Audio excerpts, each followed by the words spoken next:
Hello to all my friends back in St. Charles County. This is State Representative Doug Funderburk coming to you from your Capitol building in Jefferson City. Well, we're about ready to wrap up another week here in Jefferson City and nearing the wrapping up of the end of this session. With this week ending, we only have 4 left to go. Got some big bills passed through the House this week and over to the Senate and taking care of some pretty big and important issues. One of the first bills that we passed through this week was a bill that will protect voters' rights if approved and signed into law. And what this bill will do is require that voters in the future will be required to have a picture ID in order to identify themselves in order to be able to vote. And to make sure that we're not disenfranchising any individual or any groups of people, we're making provisions as well to provide free non-driver's license IDs for voters who might not have driver's license and maybe don't drive. But also, though, the primary point there is that they'll be free for those folks too, so they'll be able to get them without a cost. I think this is an important measure to move forward with to help curb any future attempt at voter fraud. We've had incidences across the state in the past where there has been at least a perception of attempted voter fraud, but with the rules and the laws so minimal and lax, it's hard to really identify when voter fraud has happened, and even harder then to try and prosecute. So with these new laws in place, we'll be able to protect that constitutional right, that precious right that a voter has, and that's one person, one vote, and make sure that right is not being violated by people who would try to do it illegally.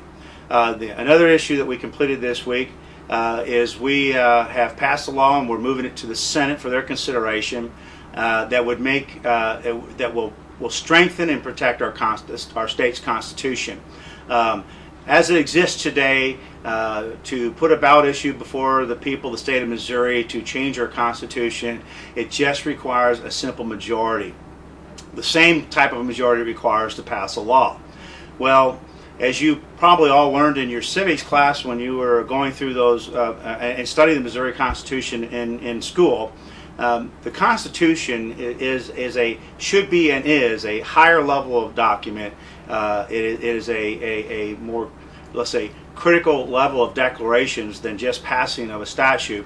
So our belief is, and our view is, that it should require a little bit more than just a simple majority of a vote of the people to change the Constitution. So what we've done is establish that it would take a supermajority vote of the people if this bill is signed and passed into law. Which, by the way, actually it is a House Joint Resolution. So it will come before the voters for their consideration, actually, and the voters will determine if they want to protect our Constitution and make it more difficult to change, so that when we do consider and when the people feel there is need to make a change, there's overwhelming support for that change across the state, and not just being driven by a special interest group or influenced by a group of people that might really only represent a minority view. And then finally, we were able, in working with the Senate this week, to finally finish our budget that we're going to present and send to the governor in the very near future. And we finally got to our $500 million of cuts that that were necessary for us to make, so that we could have a balanced budget.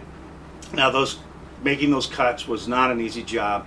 It was a very difficult thing to do, and it was really a matter of what we felt the priorities of Missouri were and are. But we feel that across the board, just about every department got some kind of a cut. But we feel that these cuts that we've put into place are fair, and they satisfy our constitutional requirement to pass a balanced budget. But they also keep Missouri positioned and able to provide the necessary services that we need to provide to the state, the people in the state of Missouri. But nonetheless, these cuts were necessary and were required for us to meet our constitutional requirement of passing a balanced budget. So again, it was a busy week, and we are now nearing the end of session.